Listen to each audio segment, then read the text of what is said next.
꽤 오래전인데요.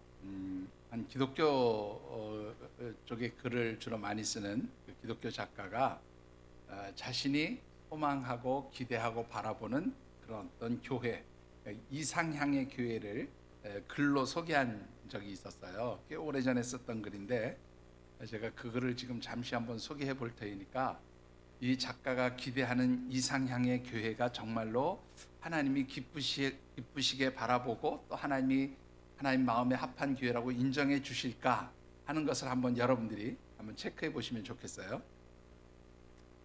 내가 생각하는 교회는 모이는 회중 곧 출석하는 성도의 수가 500에서 700명을 넘지 않는 교회가 되어야 성도의 교제, 제자 훈련, 선교적인 면에서 가장 적당할 것이라고 생각한다. 교회의 구성원은 가능하면 전문직을 가진 젊은 층과 하나님의 말씀 설교를 바로 이해하려고 노력하는 장년층, 그리고 풍부한 경험을 가진 노년층, 또한 각 지역 출신들이 골고루 모여 있어야 아름다운 일들을 할 수 있는 교회가 될 것이라고 생각한다. 그리고 찬송하는 교인, 참여하는 교인, 웃음이 있는 교인으로 신앙의 연륜은 최소 7년에서 10년 정도일 때 비교적 순수하여 말씀을 잘 받을 것이고, 이제 이 다음부터 또 중요해요. 여러분들이 잘 생각해 보세요. 담임 목사는 교인과 교회를 사랑할 줄 아는 설교가로, 최신의 신학도 말할 줄 아는 신학자요, 능률이 있는 행정과 유능한 교육자, 지혜로운 상담자, 끊임없는 노력과 유머가 있는 현대인이기를 바란다. 선교, 행정, 교육 등 각 분야의 전문적인 훈련을 받은 부교육자들을 확보해서 균형 있게 부흥하는 교회가 되어야 하며, 장로님들은 유명한 회사의 이사들과 같이 활동력이 있어야 하고, 어렸을 때 돌아보면 기억이 되는 이모님 같은 권사님들이 있어야 하며, 중대 선임 하사와 같은 집사님, 그리고 생명보험을 내게 설명해 주던 전문 보험인 같은 구역 권찰, 야전군 사령관 같은 남녀 선교회 회장, 고등학교 3학년 담임 선생님 같은 교회학교 교사, 남녀 중학교의 학급대의 합창 경연대에서 우승한 중3 어느 학급과 같은 성가대의 모습이 가장 이상적인 모습일 것이다. 그리고 그 교회는 조용한 교회일 것이고 평화로운 교회일 것이고 전체적인 분위기가 다시 한번 가보고 싶도록 마음에 드는 교회가 될 것이다. 어떻게 생각하십니까? 저는 이 얘기를 들으면서 나 목사 그만둬야 되겠다, 그런 생각을 참 많이 했었어요. 그러면 여러분들이 생각할 때 우리 장로님들 대기업의 이사와 같이 그렇게 아주 능력 있게 활동하고 계십니까? 어떻습니까? 우리 오늘 기도하신 신장로님, 예? 하고 있습니까? 아멘입니다. 권사님들은 어떠실까요? 권사님들은 우리 모든 성도들에게 이모님과 같은 그런 권사님이실까요? 정말로 저는 그렇게 생각합니다. 이 교회의 모습이 이 작가가 기대하는 이상향의 교회의 모습이 되어질지는 모르지만, 그렇다고 이 모습이 하나님께서 인정하시고 하나님 마음에 합하고 또 하나님이 기뻐하시는 교회의 모습이 될 수 있을까? 라고 그렇게 다시 한번 질문을 던져보면, 저는 아무리 생각해봐도 결론은 아니다 라고 그렇게 생각을 하게 되었죠. 여러분들, 이런 교회의 모습은 정말로 특별한 사람들만 모일 수 있는 교회가 될 것 같아요. 능력이 있고 재능이 있고 유머도 있고 그야말로 특별한 달란트와 은사만 있는 사람들이 모이는 교회라면 그 교회가 정말로 건강한 교회가 될 수 있을까라는 것입니다. 교회는 제가 언젠가도 최근에 그런 말씀을 드렸는데 누구든지 편안하게 와서 하나님을 만날 수 있는 그런 공동체가 되는 것, 그것이 하나님 가장 기뻐하시는 교회의 모습이 아닐까 그런 생각을 해보게 됩니다. 특별히 우리 하늘샘 교회가 21번째 생일을 맞이하는 주일이기도 하고 또 우리 교회의 생일이 있는 그런 교회 창립의 달이기도 한 그러한 10월입니다. 이 10월에 우리가 함께 묵상하고 싶은 말씀의 주제는 우리 교회가 어떤 교회가 되어야 할까라는 거예요. 우리 교회가 어떤 교회가 될 때에 정말로 하나님께서 기뻐하시고 하나님 마음에 합한 그런 아름다운 영적 공동체가 될 수 있을까 하는 것입니다. 그래서 이번 달 주제, 말씀의 주제를 이렇게 정해 보았습니다. 제가 오늘 한번 떼겠습니다. 하늘샘, 하나님 마음에 합한 공동체가 되어야 합니다. 한 번 더 해보시죠. 하늘샘. 하나님 마음에 합한 공동체가 되어야 합니다. 예, 우리 하늘샘 교회가 하나님 마음에 합한 그런 영적 공동체, 신앙 공동체가 되기 위해서 우리 교회 가운데서 어떤 모습들이 나타나야 할까, 이런 관점에서 10월 한 달 말씀을 묵상해 보려고 합니다. 특별히 주시는 말씀을 통해서 이 한 달 동안에 하나님께서 주신, 특별히 우리 하늘샘 교회 주신 사명과 사역의 비전들이 아름답게 이루어지고, 또한 그를 통해서 교회가 건강하게 성장하고, 그리고 이 재단에서 그렇게 하나님의 성전을 섬기며 헌신하는 우리 모든 하늘샘 가족들이 하나님의 축복의 통로 안에 머무는 그런 복된 역사가 있게 되기를 주님의 이름으로 축원합니다. 자, 여러분들 제일 먼저 좀 생각해 보고 싶은 것, 이 첫 주에 제일 먼저 생각해 보고 싶은 것은, 그러면 하나님이 기뻐하시고 우리 교회가 하나님의 마음에 합한 그런 교회가 되기 위해서 가장 중요한 게 뭘까라는 거예요. 여러분들, 우리 교회가 하나님 기뻐하시고 하나님 마음에 합한 교회로서 정말로 하나님의 인정을 받기 위해서 가장 중요한 것이 있다면 그것이 무엇일까요? 저는 그것이 우리 하늘샘 교회가 늘 하나님의 임재하심 가운데 있는 교회가 되어야 한다고 그렇게 믿습니다. 특별히 오늘 주신 말씀을 통해서 정말로 하나님의 임재하심이라는 그 말씀의 의미가 무엇인지를 다시 한번 깊이 묵상해 보는 이 시간이 되어지시기를 주님의 이름으로 축원합니다. 자, 오늘 주신 말씀을 통해서 먼저 묵상해 보고 싶은 것은, 하나님의 성전으로서의 교회는 어떤 곳일까라는 거예요. 여러분들, 교회가 어떤 곳이라고 생각합니까? 교회를 규정짓는 여러 가지 정의들이 있어요. 교회는 이런 곳입니다, 이런 곳입니다, 이런 곳입니다. 그렇게 규정짓는데, 저는 교회를 정의하는 가장 중요한 그러한 규정, 그 정의는, 이 교회는 하나님께서 임재하셔서 하나님이 거하시는 하나님의 처소이며 또한 하나님의 집이 되어야 한다라는 말씀을 드리고 싶습니다. 교회는 하나님의 집이며 하나님이 거하시는 하나님의 처소입니다. 오늘 주신 말씀 가운데 참고 말씀 역대하 6장 40절과 41절의 말씀을 같이 한번 받들어 읽어보겠습니다. 나의 하나님이여, 이제 이곳에서 하는 기도에 눈을 드시고 귀를 기울이소서. 여호와 하나님이여, 일어나 들어가사 주의 능력의 개와 함께 주의 평안한 처소에 계시옵소서. 여호와 하나님이여, 원하옵건대 주의 제사장들에게 구원을 있게 하시고 또 주의 성도들에게 은혜를 기뻐하게 하옵소서. 여러분들, 이 역대하 6장 40절과 41절의 말씀은요, 특별히 솔로몬이 하나님의 성전 예루살렘 성전을 건축하고 봉헌한 뒤에 하나님 앞에 여러 가지의 제목을 가지고 간절하게 기도를 합니다. 그런데 그 간절하게 기도한 내용 중에 사실은 가장 중요하고도 핵심이 되는 그런 기도의 부분인데요, 조금 전에도 말씀을 드렸지만 이 솔로몬이 하나님의 성전을 건축한 이후에 하나님께 여러 가지의 제목으로 기도를 드립니다. 그 기도의 내용이 역대하 6장 19절로부터 40절 22절에 걸쳐서 아주 상세하게 기록이 되어 있어요. 근데 여러분들, 이 역대하 6장 19절로부터 40절까지의 말씀을 쭉 읽어보면 계속해서 반복해서 나오는, 아주 중요하게 강조되어지는 그런 말씀이 있습니다. 그게 뭐냐면, 주여 들으시옵소서.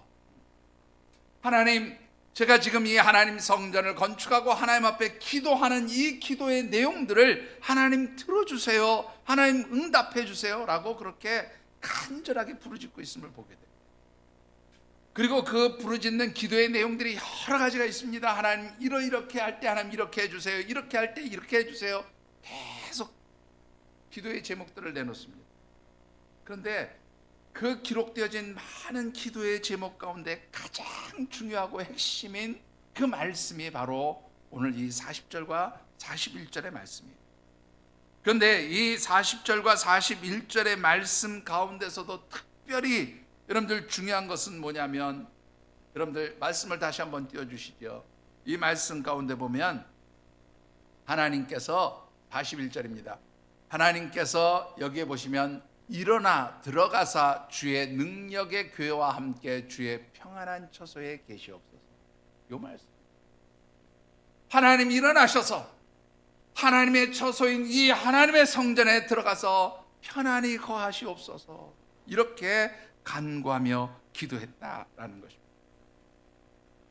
여러분들 이 역대하 6장 40절과 41절의 말씀은요, 사실은 시편 132편에 있는 말씀을 인용한 말씀이에요. 시편 132편은 다윗 왕이 이제 오벳 에돔의 집에 머물러 있던 하나님의 법궤를 이제 예루살렘 성, 곧 다윗성으로 옮기면서 그 다윗성에 하나님의 성막과 함께 그 하나님의 법궤를 이제 그곳에 잘 안치하기 위해서 그렇게 하나님의 법궤를 가지고 오면서 그때 지어 불렀던 시가 시편 132편으로 그렇게 학자들은 추정을 합니다. 근데 이 시편 132편 3절과 4절의 말씀을 보면 이런 말씀이 기록되어 있어요. 같이 한번 읽어보시죠. 3절과 4절입니다.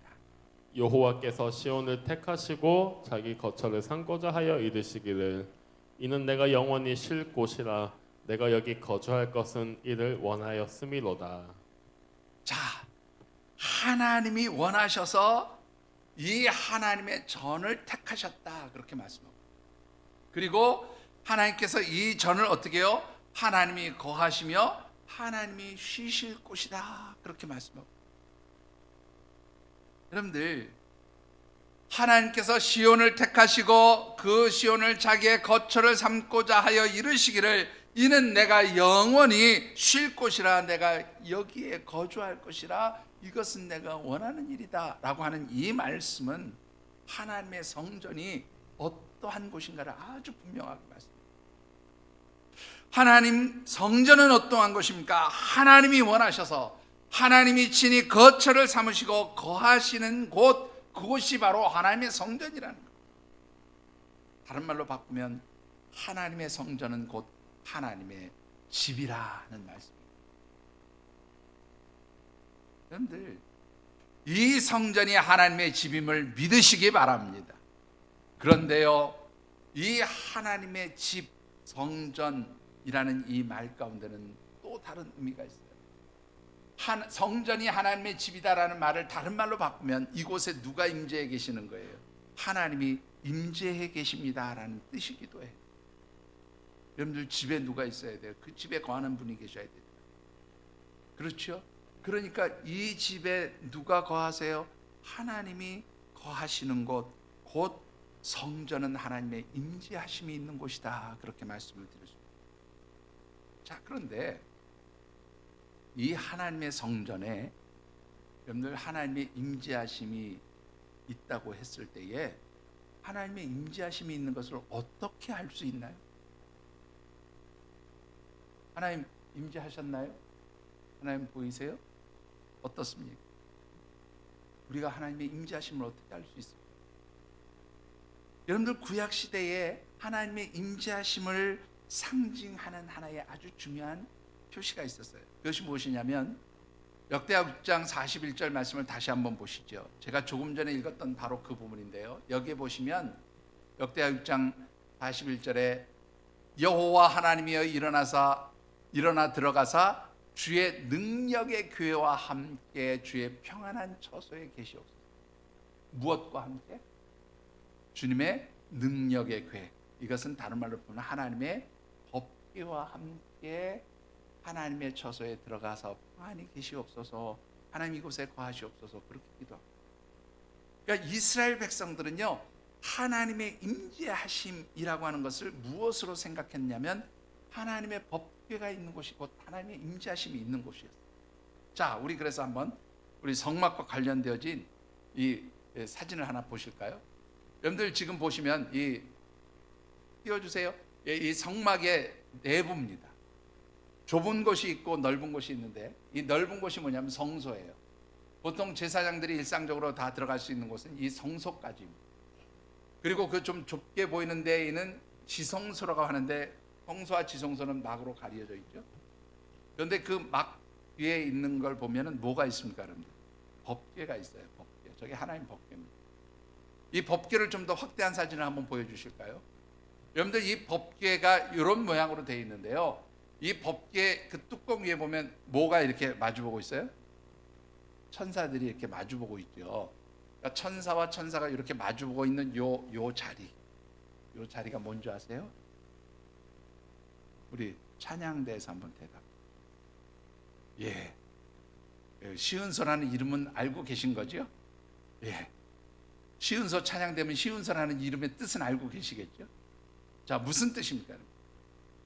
이 하나님이 그 법궤에 임재하신 곳이 바로 그 천사와 천사가 마주보는 그룹들이 마주보는 요 공간이 하나님이 임재하시는 자리예요. 그 자리를 뭐라고 얘기했냐면 시은소라고 얘기했어요. 시은소의 뜻이 무엇이에요? 시자는 베풀 시자예요. 은자는 뭐 은혜의 은자예요. 소는 장소를 나타내는 단어죠. 그래서 하나님이 은혜를 베푸시는 장소가 바로 시은소. 이럴 때 시은소 찬양대는 아멘 해야 되는 거 아니에요. 우리가 하나님의 은혜를 받고 이 찬양을 하는 자리에 있는데 얼마나 큰 축복받은 그런 자리에 앉아 계신지 모르십니까? 믿으십니까? 여기 찬양대는 아멘 안 하고 이쪽에서 갖고 별로 은혜가 안 되시나 봐요.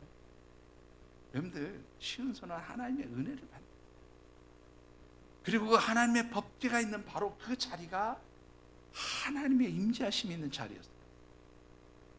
그런데 여러분들 이걸 잘 기억하셔야 돼요. 하나님의 법궤가 있는 바로 그 자리가 왜 하나님의 임재하심의 자리인지를 잘 기억해 두셔야 돼요. 자, 여러분들 넘어가서 생각해 보십시오. 여러분들 이 하나님께서 하나님의 성전에 거하시고 이 하나님 성전에 임재해 계신다는 말을 또 바꾸어서 말하면 이게 무슨 뜻인가 하면 하나님께서 이 성전의 주인이 되신다 그런 뜻입니다.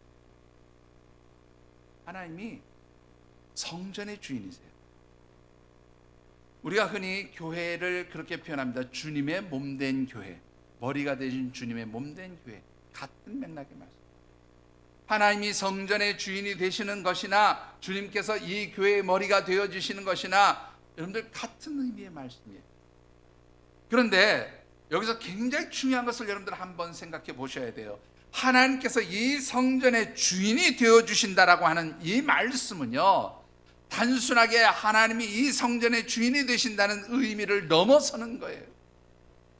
여기엔 더 보다 중요한 의미가 있어요. 그것이 무엇인지 아십니까? 그것은 바로 이 성전에 속한 하나님의 백성들의 삶의 주인이 되시며 동시에 통치자가 되신다라는 그런 의미도 담겨져 있다라는. 그래서 여러분들에게 묻습니다. 여러분들 이 하늘샘 제단이 하나님의 임재하심이 있는 하나님께서 주인 되신 성전임을 믿으십니까? 그러면 여러분들 이 하늘샘 제단에 속하여 영적으로 신앙생활을 하며 하나님의 백성으로 살아가는 성도들의 삶, 여러분들의 삶에도 하나님께서 주인이 되시고 하나님께서 통치자가 되어 주셔야 함을 믿으시기 바랍니다. 이게 좀 중요한 거예요. 여러분들 왜 하나님께서 성전의 주인이 되신다는 말씀이 내 삶에, 우리의 삶에 통치자가 되시고 주인이 되신다는 말과 똑같은 의미의 말씀이 되는 것입니다. 그 이유는 여러분들 오늘 본문 말씀 역대하 7장 12절과 16절에 아주 분명하게 나타나 있어요. 12절과 16절의 말씀도 같이 한번 받들어 읽어보겠습니다. 밤에 여호와께서 솔로몬에게 나타나사 그에게 이르시되 내가 이미 내 기도를 듣고 이곳을 택하여 내게 제사하는 성전을 삼았으니 이는 내가 이미 이 성전을 택하고 거룩하게 하여 내 이름을 여기에 영원히 있게 하였음이라. 내 눈과 내 마음이 항상 여기에 있으리라. 예, 12절을 보시면 하나님께서 솔로몬의 기도를 들으시고 하나님께서 이 성전을 택하여 하나님께 예배드리는 그곳으로 내가 삼았다, 나의 거처로 삼았다, 그렇게 말씀하시면서 16절에 보니까 하나님 이렇게 말씀하십니다. 뭐라고 말씀하시면 이 하나님의 성전 곧 예루살렘 성전 가운데 하나님의 이름이 영원히 있게 하시며 하나님의 눈과 마음이 이 성전 가운데 있게 하실 것이다, 그렇게 말씀합니다. 자, 그런데 하나님의 이름이 이 전에 거한다라는 뜻이 무엇일까요? 하나님의 이름이 이 성전에 거하심을 믿으십니까? 뭐 맨날 그냥 뭐가 거한다 그러는데 갑자기 하나님이 거한다 그랬다, 이름이 거한다 그랬다, 왜 헷갈리게 만드시나? 여러분들, 하나님이 임재하신다는 것을 하나님께서 또 다른 표현으로 내 이름이 거기에 있다라는 걸로 표현을 하셨어요. 여러분들, 내 이름이 거기에 있다라는 말은요, 이게 무슨 뜻인가 하면 제가 비유적으로 좀 설명을 할게요. 저희 집에서 저희 집사람이 쓰는 물건들이 있어요. 우리 집사람 없을 때 얘기해야지. 있을 때 얘기하면 또 야단만. 여러분들, 우리 집사람이 쓰는 물건, 뭐 볼펜이라든가 이런 거 딱 보면요, 거기에 딱 이름 석자가 찍혀 있어요. 이윤희 딱 찍혀 있어요. 누구 거라는 거예요. 이거 내 거야, 손 내지 마, 그런 뜻이에요. 이건 주인이 있어, 그런 뜻이에요. 여러분들 혹시 기억하십니까? 옛날에 저희 어렸을 때 학교에 가면 그때만 해도 참 교과서가 귀했잖아요. 잊어버리면 큰일 나잖아요. 그러니까 교과서가 탁 나오면 그 달력 뜯어가지고 그거 이렇게 막 포장도 하고요, 거기다가 큼직하게 뭐라고 써요? 누구 이름을 딱 써줘요. 그러면서 꼭 잊어버리지 마, 그렇게 얘기합니다. 어떤 물건에 이름이 기록되어 있다라는 것은 이 물건의 주인이 그 이름의 사람의 것이다, 그런 뜻이죠. 동일합니다. 하나님께서 하나님의 성전에 하나님의 이름을 두신다고 하는 것은 곧 이 성전의 주인이 누가 되시는 거예요? 하나님이 이 성전의 주인이 되신다라는 말씀인 거예요. 더 나아가서 하나님의 눈이, 하나님의 마음이 여기 있다라고 말씀하십니다. 하나님의 마음이 이곳에 있다라는 그 뜻은 무슨 뜻인가 하면요, 하나님께서 전인격적으로, 내가 그냥 부분적으로 와서 살짝 있는 게 아니라 하나님의 전인격체가 이 성전 안에 거하시겠다는 말씀이에요. 그런데 거기에 하나님의 눈이 있다라는 것은요, 특별히 어떤 의미가 있냐면 하나님께서 이 성전에 있는 자들을 살펴보신다. 근데 그 살펴보신다는 게 감시하기 위해서 너 나쁜 짓 하나 안 하나 내가 살펴볼 거야, 이런 의미가 아니라요, 하나님이 택하신 백성들, 그래서 하나님이 주인 되신 성전에 거하는 그 성도들을 살피시고 도우시고 그들의 기도를 들으신다라는 의미가 하나님의 눈이 이 성전 안에 있다라는 의미의 말씀입니다. 그래서 여러분들은 하나님의 백성으로 이 성전의 주인이 되신 하나님의 전에 여러분들이 들어오셨을 때에 하나님께서 여러분들을 살펴보시고 하나님께서 여러분들의 상황들, 형편들을 보호하시고 그리고 여러분들의 기도 가운데 응답의 역사를 이루어 주시는 줄 믿습니다. 그게 바로 하나님의 백성들의 특권이에요. 그런데 한 가지만 더 얘기해 보세요. 그런데 그렇게 우리가 하나님 전에 들어와서 하나님의 그렇게 백성이 된다라고 하는 것은 다른 말로 표현하면 내가 곧 내 삶의 주인이 아니라 내 삶의 주인이 누구예요? 하나님이십니다라는 것을 고백하는 것도 같은 의미가 있어요. 왜 그렇습니까? 여러분들, 이스라엘 백성들에게 있어서는요, 하나님의 임재하심이 있는 바로 그 자리가 바로 하나님의 나라예요. 하나님의 임재하심 가운데 머물러 있는 바로 그 사람들이 곧 하나님의 백성인 거예요. 하나님의 임재하심이 있는 그곳이 바로 뭐예요? 하나님의 성산이에요. 하나님의 도성이에요. 그래서 여러분들 예루살렘 성전이 있던 그 산의 이름이 원래 이름은 뭔지 아시죠? 뭔가요? 아브라함이 아들 이삭을 번제로 드렸던 그 산의 이름 모르시는 거 아니죠? 예, 무슨 산? 예, 모리아 산. 그 모리아 산의 이름이 이스라엘 백성들이 예루살렘 성전을 건축하고 그 산의 이름을 무엇이라고 부르면 시온산이라고. 그리고 이 시온이라는 말은 하나님이 임재해 계신 곳이라는 뜻이에요. 그래서 이 시온산에 있는 예루살렘 성을 또 뭐라고 불러요? 시온성이라고 부르는.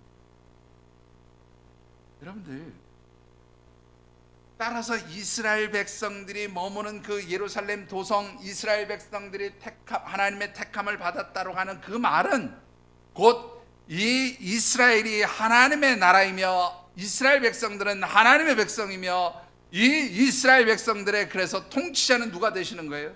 하나님이 되시고 하나님이 그들의 삶의 주인이 되어 주신다라는 의미가 바로 이 이스라엘 백성들의 생각 가운데 아주 중요하게 자리 잡고 있었다. 이 말씀은 동일하게 오늘 저와 여러분들에게도 그대로 적용되어지는 말씀인 줄 믿습니다. 여러분들이 이 하나님이 임재하신 성전에 들어왔을 때 이 자리는 바로 하나님이 내 삶의 주인이 되시고 통치자가 되시고 하나님께서 내 삶을 이끌어 가시는 분이심을 고백하는 바로 그런 자리가 되어야 하는 줄 믿습니다. 여러분들의 삶에 하나님께서 통치자가 되시고 주인이 되어지십니까? 여러분들 그렇게 되셔야 돼요.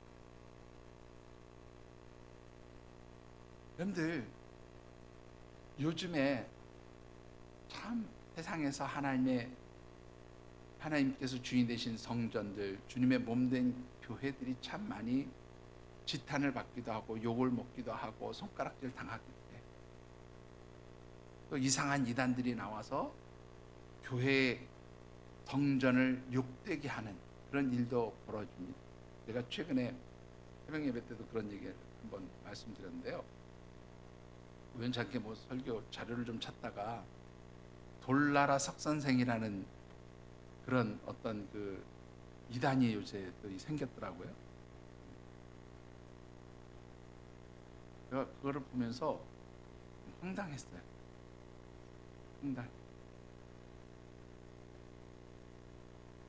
딱 보니까 딱 핵심은 그거예요. 그 돌나라 석선생이라고 하신, 난 그 양반 이름이 뭔지도 몰라요. 근데 하여튼 항상 그 유튜브 채널에 돌나라 석선생 뭐 말씀 뭐 이렇게 나오는데 핵심이 뭐냐면 그 단체를 이끌어가는 그 사람이 곧 뭐냐면 하나님의 아들인 거예요. 우주의 왕인 거예요. 자기가 주인인 거예요. 근데 사람은 절대로 하나님 전에 주인이 될 수 없어요. 인정하십니까, 여러분들? 왜 요즘 한국 교회에 여러 가지 분란이 일어나고 다툼이 일어나고 갈등이 생깁니까? 누가 주인이 되기 때문이에요? 하나님이 주인이 아니라 인간이 주인이 되어지기 때문에 문제가 생깁니다. 100이면 100 교회에 갈등과 분쟁이 있는 곳마다 보여지는 것은 뭐냐면 사람이 주인이에요. 사람이 주님의 몸된 교회 일을 좌지우지하려고 할 때 결국 거기에는 사단의 역사가 일어나고 분열과 갈등이 생길 수밖에 없어요. 여러분들, 우리 하늘샘 교회가 정말로 하나님 기뻐하시는 성전이 되어지기를 원하십니까? 하나님께서 이 성전의 주인이 되어주시기를 늘 간구하며 기도하는 우리 믿음의 가족들이 되어주시기를 주의 이름으로 축원합니다. 하나님이 주인이 되십니다. 그래서 오늘 우리 장로님 기도 가운데도 그런 기도가 있었지만 하나님 뜻이 무엇인지를 알고 이 성전의 주인 되신 하나님의 섭리가 무엇인지를 우리가 알기 원해요.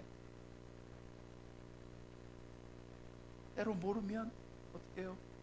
하나님 뜻이 이루어지며 그 뜻을 내가 알 수 있을 때까지 묵묵히 순종하면서 따라가는,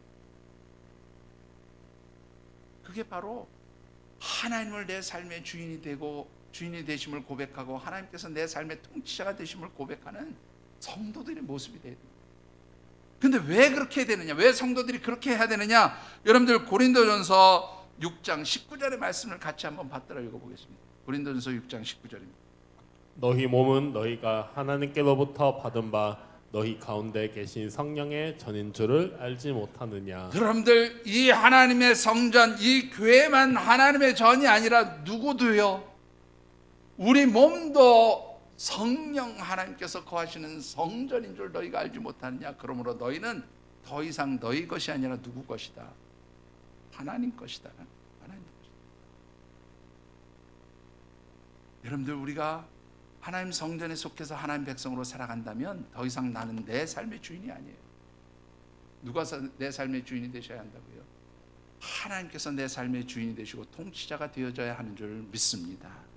여러분들의 입술을 통해서 이런 고백이 있어지게 되기를 주의 이름으로 축원합니다.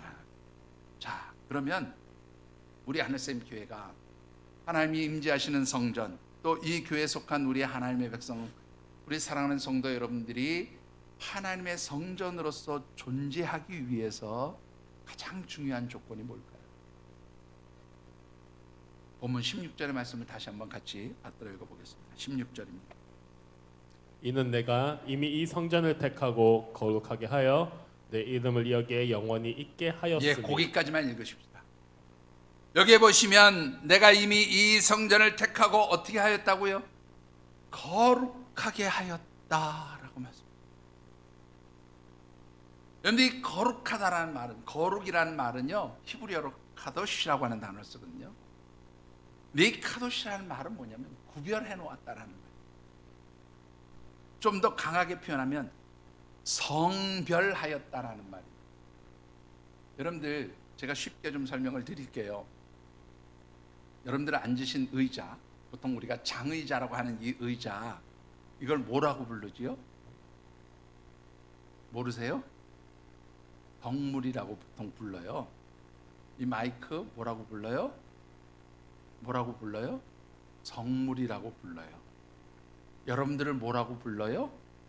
성도라고 불러요. 교회를 뭐라고 불러요? 성전이라고 불러요.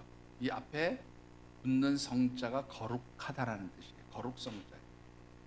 왜 이 거룩하다라는 말의 의미가 무슨 뜻인가 하면 구별시켜 놓았다라는 말. 어디로부터? 이 세상으로부터 구별시켜 놓. 그래서요, 여러분들 앉으신, 제가 이제는 민방위장도 가본 지가 오래돼서 이제 민방위도 오지 말라 그래가지고 민방위장도 못 가보는데, 옛날에는 민방위장 교육받으러 가면요 민방위장에도 장의자가 있었어요. 혹시 요새 민방위 훈련 받으신 분 계십니까? 이수민 집사님 민방위 훈련 끝나셨어요? 아직 받으세요? 예? 받고 있죠? 요즘도 장의자 있습니까? 요새는 장의자 없습니까? 아, 이거 많이 좋아졌나. 옛날에는 장의자가 있었어요. 우리처럼 이렇게 푹신한 쿠션이 깔린 장의자 아니고 나무로 된 장. 근데 거기에 있는 장의자를 절대 성물이라고 부르지 않아요. 세상에 어디에 가도 마이크 더 있어요. 이거보다 좋은 마이크도 많아요. 그런데 그것을 성물이라고 부르지 않아요. 하나님 전에 속해 있을 때 이게 성물이 되고 성도가 되고 거룩한 게 되는 거예요. 근데 이 거룩하게 된다라는 이 말의 의미를 그래서 열왕기상 9장 3절에 이렇게 말씀하고 있어요. 열왕기상 9장 3절도 읽어보십시오. 여호와께서 그에게 이르시되 내 기도와 내가 내 앞에서 간구한 바를 내가 들었은즉 나는 내가 건축한 이 성전을 거룩하게 구별하여 내 이름을 영원히 그곳에 두며 내 눈길과 내 마음이 항상 거기에 있으리니. 예, 열왕기상 9장의 말씀은 오늘 우리가 읽은 역대하 7장의 말씀과 병행 본문이에요. 그런데 하나님께서 이 성전을 거룩하게 하였다는 말은 역대하에도 나오는데 역대하에 없는 말씀이 열왕기에 들어가 있어요. 뭐라고? 구별하였다라는. 구별하였. 여러분들, 교회는, 성전은, 성도는 세상으로부터 구별된 그러한 모습들이 나타나야 하는 줄 믿습니다. 여러분들, 교회를 헬라어로는 뭐라고 그러냐면 에클레시아라고 그래요. 에클레시아. 그런데 이 에클레시아가 무슨 뜻이냐면 에크란 무엇으로부터 클레세아라는 말은 콜이에요. 불러내었다 그런 거예요. 어디로부터? 세상으로부터 불러내는 것이 교회예요. 그리고 그 교회에 속한 성도 여러분들이 바로 그래서 세상으로부터 부름받은 사람들인 거예요. 그래서 여러분들을 곧 하나님이 거하시는 성령의 전이라고 그렇게 말하는 거예요. 그러니까 교회, 이 눈에 보이는 건물도 하나님의 전으로 세상으로부터 구별되어 있지만 여러분들 한 사람 한 사람도 이 세상으로부터 구별되어진, 성별되어진 그런 하나님의 사람들의 모습들이 나타나야 하는 줄 믿습니다. 구별됨이 있어야 돼요. 세상으로부터 구별됨이 있어야 돼요. 여러분들 왜 요즘 이 한국 교회가 세상으로부터 손가락질 받습니까? 세상적인 삶의 방식, 세상 사람들이 추구하는 그 모든 가치, 세상 사람들이 그토록 그렇게 무엇인가를 합리적으로 경영해서 부흥하고 성장하려고 하는 인간적인 그런 방법의 모든 것들이 다 교회 안으로 들어와 있어요. 그래서 교회가 하나님께서 구별해 놓으신 공간이 되어야 되는, 하나님께서 구별해 놓으신 장소가 되어야 되는, 하나님의 뜻이 이루어지는 그러한 거룩한 곳이 되어야 하는데 사람의 뜻이 이루어지고 사람의 방법이 판을 치고 세상의 속함이 하나님의 거룩함을 훼손시키는 시대가 되어버립니다. 여러분들, 하나님의 거룩함이 훼손되면,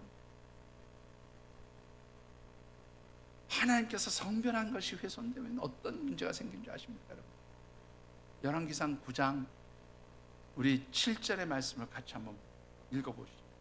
내가 이스라엘을 내가 그들에게 준 땅에서 끊어버릴 것이요 내 이름을 위하여 내가 거룩하게 구별한 이 성전이라도 내 앞에서 던져 버리리니. 거기까지만 읽읍시다.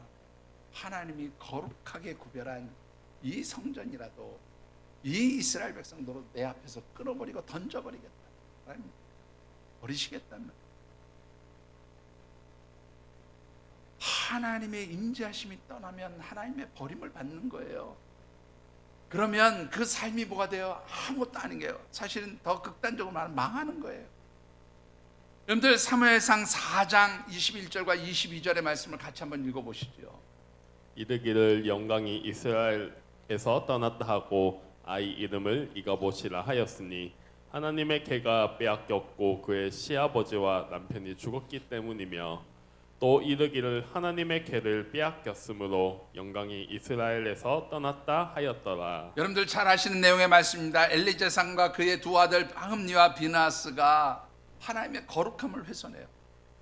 하나님이 하나님 전에서 떠나셨는데 하나님 떠나신 것으로 끝난 게 아니라 하나님께서 이 엘리 제사장의 가정에서도 떠나시고 하나님 이스라엘 백성들 가운데서 떠나신 거예요. 그런데 블레셋과 전쟁을 하게 되었을 때에 처음 전쟁에 나가니까 패배를 하거든요. 그러니까 이 흠니와 비나스가 어떻게 해요? 이거 안 되겠다. 우리 하나님의 임재하심이 있어야 우리가 이 전쟁에서 승리하겠다. 하나님의 임재하심을 상징하는 뭘 들고 나가요? 법궤를 들고 나갑니다. 어떻게 됐어요? 패배하고 흠니와 비나스는 그 자리에서 죽고 법궤는 빼앗기고, 그리고 그 소식을 전해 들은 엘리 제사장 의자에 앉았다가 고꾸라지면서 죽어버리고, 그 엘리 제사장 중에 하나 며느리가 출산딸이 다 돼서 애를 낳다가 애를 낳으면서 자기도 죽어요. 자기도 죽어가요. 그러면서 태어난 아이의 이름을 뭐라고 지어요? 이가봇이라. 하나님의 영광이 떠나. 하나님의 영광이 떠나니까 이스라엘 백성이 망하는 거예요. 엘리 제사장 집에 망하는 거예요. 여러분들, 하나님의 교회, 하나님의 성전인 우리의 심령 가운데서 하나님의 영이 떠나시고 하나님의 임재하심이 떠나면, 하나님의 영광이 사라지면 결국 우리의 삶이 아무것도 아닌 거예요. 의미가 없는 거예요. 죽은 거예요. 여러분들, 하나님의 임재하심이 없는, 하나님이 거하시지 않는 성전은 더 이상 성전이 아닌 것입니다. 하나님이 함께 가시지 아니하시면 예루살렘 성은 더 이상 거룩한 시온성이 될 수 없는 거예요. 아무리 내가 하나님의 백성이라고 말해도 하나님께서 내 삶 가운데 임재하지 않으시면 더 이상 나는 거룩한 하나님 백성이 아닌 거예요. 여러분들 착각하며 사는 사람들이 너무 많습니다. 정말로 여러분들 세상에서 구별된 삶을 살고 계십니다. 거룩한 하나님 백성으로 살고 계십니다. 우리가 이 하나님의 성전이 이 세상 가운데서 정말로 구별되어 있습니까? 구별되어 있다는 것은, 성별되어 있다는 것은 하나님의 임재하심이 있다는 것입니다.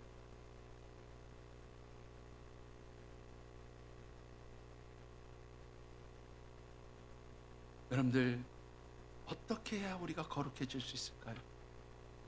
어떻게 해야 이 하나님의 성전이 거룩해질 수 있을까요? 오늘 본 말씀 보면 가장 중요한 두 가지를 말씀합니다. 첫 번째로 17절을 같이 받들어요. 내가 만일 내 앞에서 행하기를 내 아버지 다윗이 행한 것과 같이 하여 내가 내게 명령한 모든 것을 행하여 내 율례와 법규를 지키면, 하나님께서 솔로몬의 기도를 들으시고 그에게 여러 가지 축복의 약속들을 주시는데 그 전제 조건, 거룩함을 유지하라는 거예요. 그런데 그 거룩함을 유지하는 게 뭐냐면 내 명령과 규례와 법도를 지켜 행하는.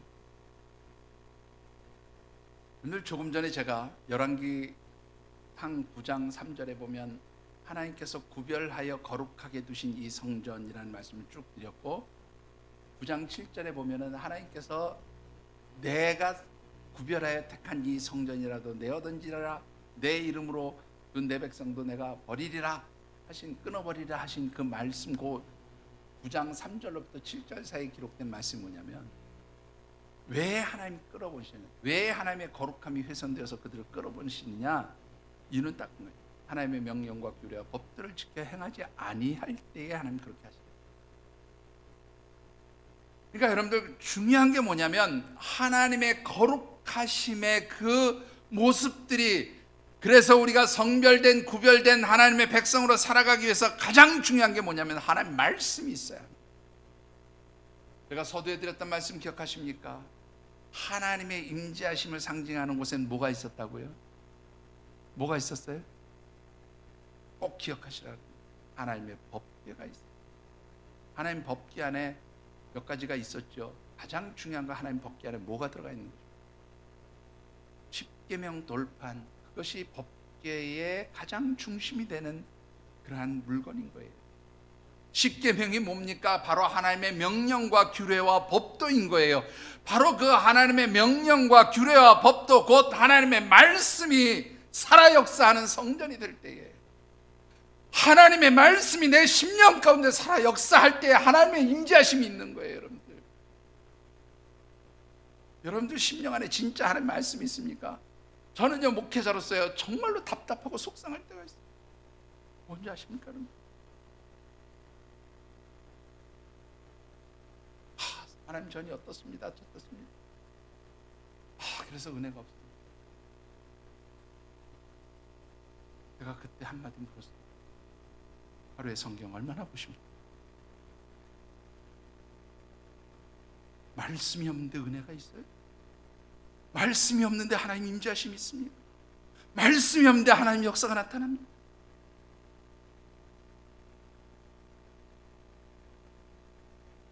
하나님의 임재하심이 없는데 은혜가 없지요, 당연히. 어떻게 하나님 임재하심이 있어요? 말씀이 있어야 되잖아요. 말씀 안 읽으면서 임재하심을 찾아.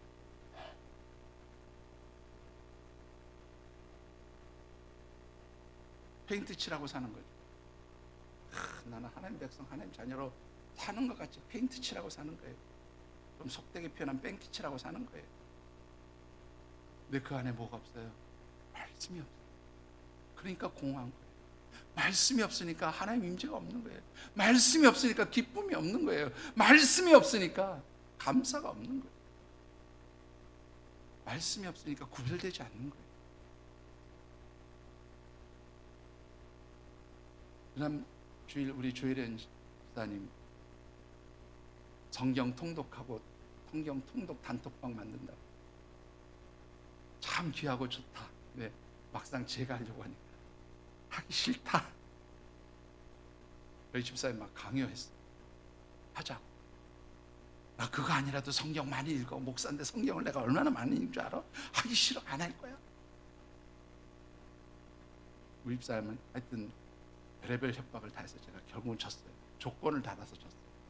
우리 가족 단톡방을 만드는데 하루에 5장씩 통독해서 올리기로. 근데 제가 조건을 달았어요. 내가 5장 읽는다. 읽긴 읽는데 금토일은 난 못한다. 금토일은 내가 말씀 준비하느라고 너무 바빠서 성경을 너무 많이 읽기 때문에 금토일은 못한다. 그리고 제가 우리 수요일부터 시작했는데 수요일복에 이틀 올렸어요. 내일 지금부터 다시 또 읽어야 돼. 정확하게 읽어보니까 13분 35초 걸린다고. 창세기 1장부터 5장 그리고 6장부터 10장까지는 12분 47초가 제가 걸렸어요. 여러분들 은혜가 없다고 말하지 마시고 하나님 말씀 앞에 서시게 되기를 주의 이름으로 축원합니다. 그리고 이 하늘샘 재단에서 제가 설교를 하는 게 아니라 우리 하나님께서 주시는 은혜의 말씀들이 이 재단을 통해서 흘러가는 교회가 될 수 있도록 여러분들이 기도해 주셔요. 제가 설교하는 게 아니고 하나님의 임재하심 가운데 하나님의 말씀의 물줄기가 흘러가야 돼요. 그래야 이 재단이 성별된 재단이고 여러분들이 이 재단에서 살아갈 수 있고 그래야 여러분들이 축복의 자리에 앉을 수 있어요. 두 번째로 우리에게 거룩하기 위해서 필요한 것이 무엇일까요? 그것은 기도가 있어야 합니다. 12절의 말씀을 같이 받들어 읽어보시죠. 밤에 여호와께서 솔로몬에게 나타나사 그에게 이르시되 내가 이미 내 기도를 듣고 이곳을 택하여 내게 제사하는 성전을 삼았으니. 여러분들 하나님께서 솔로몬의 기도를 듣고 택하여 하나님 성전으로 구별하셨다는 거예요. 성별하셨다는 거예요. 하나님의 성별하심의 역사는 기도와 함께 가는 기도가 있어요. 그래서 예수님께서 뭐라고 말씀하십니까? 마가복음 11장 7절의 말씀을 보면 내 집은 만민이 기도하는 집이다. 하나님의 집은 기도하는 집이에요.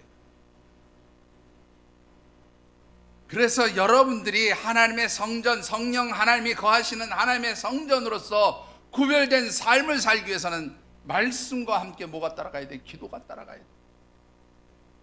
제 말이 아니고요. 여러분들 디모데전서 4장 5절의 말씀 같이 한번 읽어보시죠. 하나님의 말씀과 기도로 거룩하여 짐이라. 하나님의 무엇으로? 말씀과 그리고 우리가 기도할 때 거룩해져. 그게 성별된 삶을 사는. 여러분들 다시 한번 여러분들의 삶에 있어서 말씀과 기도가 회복되어지기를 주님의 이름으로 축원합니다. 말씀과 기도가 회복될 때 영이 살아나요. 말씀과 기도가 회복될 때 교회가 살아나요. 말씀과 기도가 회복될 때 하나님의 임재하심의 역사가 다시 시작되는 거예요.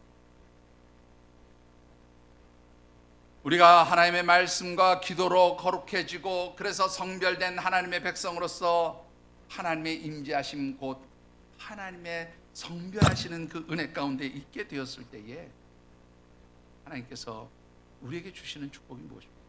오늘 본문 말씀 보면 4가지를 말씀하고 있습니다. 14절과 15절과 18절인데 우리 제자의 말씀을 같이 한번 읽어보겠습니다. 14절로부터 18절.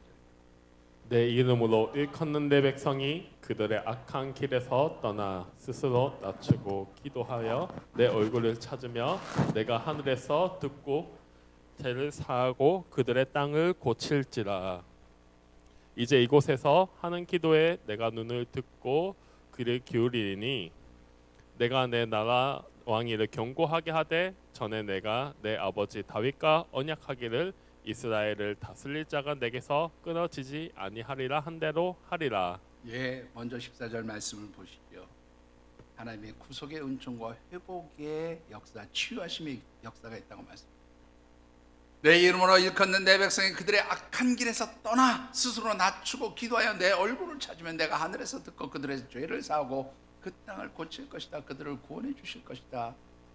하나님의 성별하심의 역사가 있을 때 우리의 모든 삶의 상처와 아픔과 문제들이 치유되고 회복되는 역사가 일어나게 되는 줄 믿으시기 바랍니다. 여러분들 삶의 모든 문제가 해결됩니다. 하나님의 역사하심이 나타납니다. 두 번째로 15절의 말씀을 보면 이렇게 말씀하고 있습니다. 이제 이곳에 사는 기도에 내가 눈을 들고 귀를 기울이리라. 눈을 들었다는 말씀 제가 아까 다 설명드렸죠. 하나님 눈을 들었다는 건 눈을 뜨시고 바라보시고 들으시고 응답해 주신다라는 의미인데요. 참으로 재미있는 게 한 가지. 이곳에서 하는 기도라는 그 기도의 말이 히브리어 원어로 리트필라트라고 하는 단어를 써요. 리트필라트. 근데 이 리트필라트라는 단어가 가지고 있는 의미가 뭐냐면 내가 떳떳하게 마땅히 구할 수 있는 것을 구하는 것을 의미하는 게 아니고요. 아무런 자격이 없어요. 무엇을 해달라고 요청할 수 있는 그런 형편이 아니에요. 그런데 그것을 하나님 앞에 내어놓고 기도하면 하나님이 어떻게 하신다고? 그것을 긍휼히 여기셔서 들어주신다고. 내가 아무런 자격이 없을지라도 하나님이 어떻게 해요? 긍휼히 여기셔서 우리의 기도에 응답해 주시는 게 바로 그게 하나님 백성들이 받는 축복입니다. 마지막 18절의 말씀을 보시면 하나님께서요 언약하기를, 다윗과 언약하기를, 그런 말씀이 나오죠. 이스라엘의 왕위가 내 후손에서 끊이지 않게 하시겠다. 근데 이 언약이라는 말이요, 왜 하나님이 약속이라는 말이 아니라 굳이 언약이라는 말을 쓰셨는가 하면, 이 언약이라는 말은 고대 근동 국가에서 하던 계약식의 모습과 아주 밀접하게 관련되어 있는 단어예요. 여러분들 창세기 15장에 보면 하나님께서 아브라함과 약속하시는 장면, 계약식을 맺는 장면이나, 근데 그 장면이 뭐냐면 아브라함이 짐승, 하나님께 제사 드린 짐승을 이렇게 반으로 쫙 쪼개서 이렇게 벌려놓습니다. 그리고 이제 아브라함이 거기서 기다려요. 밤에 하나님이 물 가운데 임재하셔서 그 쪼개놓은 짐승 사이로 쫙 지나가요. 이게 무슨 의미인가 하면, 고대 근동에서는 계약을 맺을 때에 당사자들이 그 짐승을 이렇게 반으로 쪼개서 벌려놓고는 서로 이렇게 지나가요. 한 사람이 이쪽에서 저쪽에서 이렇게 서로 엇갈리면서 지나가요. 이게 무슨 의미가 있냐면, 이 약속을 어기는 사람은 이 짐승을 쪼개서 죽이는 것처럼 쪼개서 죽여버리겠다. 이 약속은 그래서 절대로 어기면 안 되는 것이다. 이것을 상징하는 계약식의 장면이 바로 그 창세기 15장에 나옵니다. 근데 여러분들 그 말씀 잘 보세요. 아브라함이 그 짐승들 사이로 걸어갔다는 말이 없어요. 누구만 지나가세요? 하나님만 지나. 하나님 애초부터 우리가 하나님 앞에 약속한 거 잘 지키지 못할 거 아세요. 그래서 긍휼히 여기시는 거예요. 그런데 하나님 뭐라고 말씀하세요? 그럼에도 불구하고 나는 내가 너희에게 한 그 언약, 그 약속을 반드시 어떻게 해요? 지키겠다. 나는 절대로 이 약속 깨뜨리지 않겠다. 여러분들이 거룩하게 성별된 하나님의 백성, 하나님의 자녀로 살아가시면서 하나님 내 삶의 주인이 되시고 통치자가 되십니다라고 고백할 때에 하나님 주신 모든 언약의 말씀들이 하나님 은혜 안에서 이루어지게 됨을 믿으시기 바랍니다. 뿐만 아니라 다윗과 그의 후손에서 대를 이어서 이스라엘 왕이 그치지 않겠다는 말은 결국 뭐냐면 후손들에 대한 축복이에요. 자손들에 대한 축복. 여러분들 요즘 부모들이 목숨 거는 게 자녀 성공하는 거에 목숨 걸어요. 그죠? 자녀 성공시키는 방법 딱 한 가지. 여러분들 하나님 잘 섬기고 하나님 말씀과 명령과 규례와 법도 안에 있으면 자손들을 하나님 복되게 하시는 줄 믿으시기 바랍니다. 제가 저희 아이의 얘기를 해서 죄송하지만 아까 이렇게 말씀드렸던 통독 이야기에 올려놨더니 우리 아들이 우리는 못해 그러고 올렸어요. 나는 못해. 왜 못해? 지금 교회에서 제자 훈련 받고 큐티 하고 거기에다가 뭐 내는 거 이것저것 너무 많아서 할 수 있는 시간이 없어. 그래서 면제해 주기로 했어요. 면제해 주기로 했는데 제 속에 감사함이 있었어요. 이게 뭐 아버지가 자녀들을 평가하는 게 좀 그렇지만 딸은 어디다 내놔도 신앙생활 제대로 할 것 같은데 아들은 좀 불안해요. 제가 생각할 때. 근데 그래도 가서 열심히 하나님 섬기고 예배 드리고, 네? 그리고 뭐 저희 아들이 찬양도 잘 못하는데 그 섬기는 교회 금요 찬양팀의 찬양팀 멤버로 활동도 하고, 네, 감사하다. 하나님께서 그렇게 이끌어 가시는 거 다른 거 없어요. 저는 뭐 걔들이 세상에서 돈을 많이 벌고 무슨 성공하고 출세하고 그거보다 더 중요한 건 뭐냐면 하나님 백성으로 살아가면 그것으로 된 거예요. 그게 바로 축복인 것이죠. 여러분들 자손들이 복되기를 원하십니까? 여러분들이 믿음 안에서 하나님 백성으로 살아가시게 되기를 주의 이름으로 축원합니다. 그러면 자녀들도 그렇게 살 거예요. 하나님 그렇게 살게 해주실 줄 믿습니다. 말씀을 맺습니다. 외국 사람들이요, 요즘 얘기가 아니고 좀 옛날 얘기입니다. 옛날에 한참 우리 한국 교회가 막 그야말로 천막만 쳐도 교회가 되고 성장하던 그 시기에 외국 사람들이 비행기를 타고 김포공항으로 이제 그때는 들어왔잖아요. 영종도가 아니라 김포공항에 딱 들어오면서 그 밤에 들어오는 비행기를 이제 타고 들어올 때 하늘에서 이제 비행기에서 이제 이 김포공항 그 서울 시내를 내려다보면서 깜짝 놀라는 게 있었어요. 뭔지 아십니까? 뭐 때문에 놀라는 줄 아세요? 예? 예. 교회 십자가, 빨간색 십자가를 보고 놀랐어요. 왜 놀랐을까요? 예? 너무 많아서. 예. 아, 교회가 그렇게 많구나. 외국 사람들이 십자가가 교회가 그렇게 많구나 하고 생각했겠어요? 이 사람들이 놀란 이유가 딱 한 가지입니다. 한국에는 왜 이렇게 묘지가 많냐? 무슨 말이냐면 미국에는 그 묘지에다가 이렇게 빨간색 십자가를 해놓은 게 많이 있었기 때문에 이 사람들이 비행기를 타고 딱 들어가지고 한국에 처음 오는 사람들 딱 보면 왜 이렇게 묘지가 많아? 이렇게 빨간 십자가가 많아? 그렇게 생각했다는, 그래서 놀랐다는 거예요. 근데 여러분들 잘 생각해 보시죠. 십자가가 세워져 있지만, 그래서 교회라고 하지만 하나님의 임재하심이 없는, 하나님께서 우리 삶의 통치자가 되시고 주인이 없는 그곳은 마치 무엇과 같아요? 무덤과 같아요. 묘지와 같아요. 여러분들, 우리 교회가 여러분들의 삶이 무덤과 같이 그렇게 죽은 자의 모습, 죽은 교회가 되지 않게 되기를 주의 이름으로 축원합니다. 세상에서 거룩하게 성별된 하나님 백성, 정말로 하나님께서 우리의 내 삶의 통치자가 되시고 주인이 되시고, 하나님께서 내가 섬기는 이 제단에 임재하셔서 좌정하셔서 이 제단을 이끌어 가시고, 그래서 하나님 주시는 그 모든 축복의 언약들이 이루어지는 그 놀라운 기적의 축복들을 누리시는 유쾌한 믿음의 성도들이 되어지시기를 주님의 이름으로 축원합니다. 기도하겠습니다.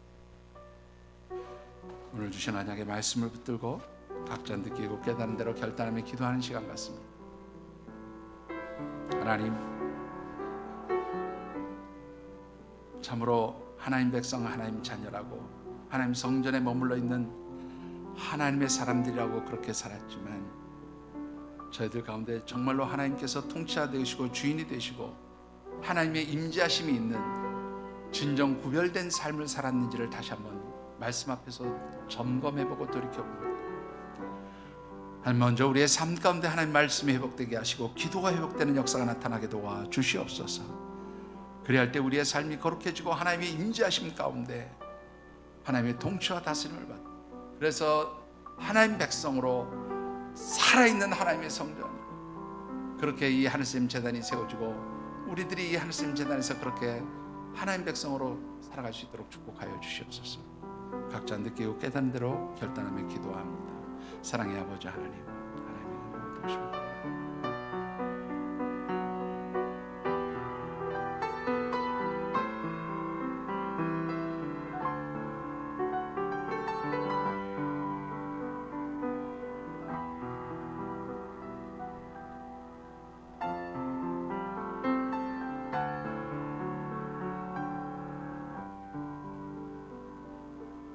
하나님, 말씀 앞에 서서 저희들의 모습, 하나님의 성전 이 하늘씀 제단의 모습을 다시 한번 살펴봅니다.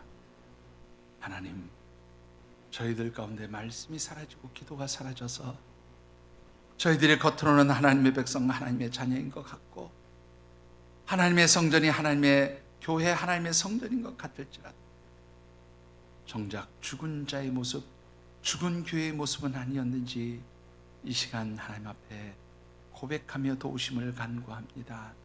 하나님, 저희들을 긍휼히 여겨주시고 말씀과 기도로 저희들의 삶이 거룩해지도록 하나님 말씀이 회복되며 기도가 회복되도록 역사하여 주시옵소서.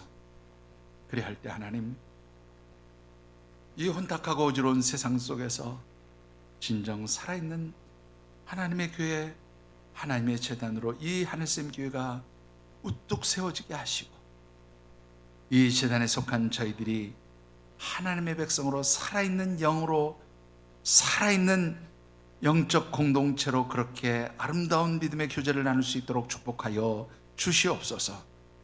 하나님 도우시기를 간절히 소원하오며, 이제는 성부, 성자, 성령 하나님의 인도하시고 교통하시는 은총의 역사가 21번째 교회의 생일을 맞이하면서 다시 한번 하나님 앞에 살아있는 하나님의 교회, 하나님의 성전, 살아있는 하나님의 백성, 하나님의 자녀로서 그렇게 세워지고 살아가기를 결단하고 다짐하면서 삶의 자리로 가는 모든 주의 백성들과 이들의 가정과 경영하는 기업, 땀 흘려 일하는 직장과 일터 선물로 주신 자녀들, 연로하신 부모님, 그리고 주께서 피로 값주고 세우신 이 하늘샘 재단과 우리 교회가 꿈꾸고 소망하는 여러 가지 사역 비전 위에 또한 하나님의 백성들이 한 주간도 살아가는 모든 삶의 자리와 발걸음 위에 늘 함께 하시기를 간절히 축원하여지이다.